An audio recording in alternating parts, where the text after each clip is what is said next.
Let's start with our audience just a little bit of explaining, because I think that most of us know what the Mandela Effect is, but let's just highlight some of the key things that can bring back that understanding of what exactly it is.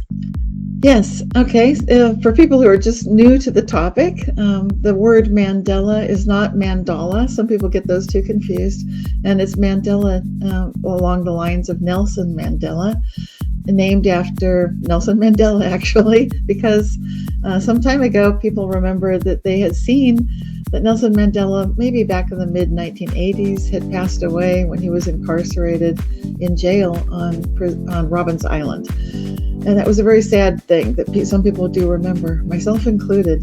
And so Art Bell, he was a big late night talk show host at the time. He was on Coast to Coast with Art Bell, and he was getting lots of faxes and phone calls. This would be the late 1990s, the early 2000s. And they were asking, like, why is Nelson Mandela alive again? Didn't he pass away? Isn't he dead?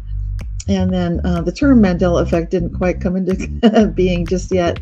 That term was coined by Fiona Broome, but I would love to start with Art Bell. I want to give him credit where credit's due, because he's certainly the voice of the late night radio show. And I got to be on one of his programs where he asked me, would I call it the Mandela Effect?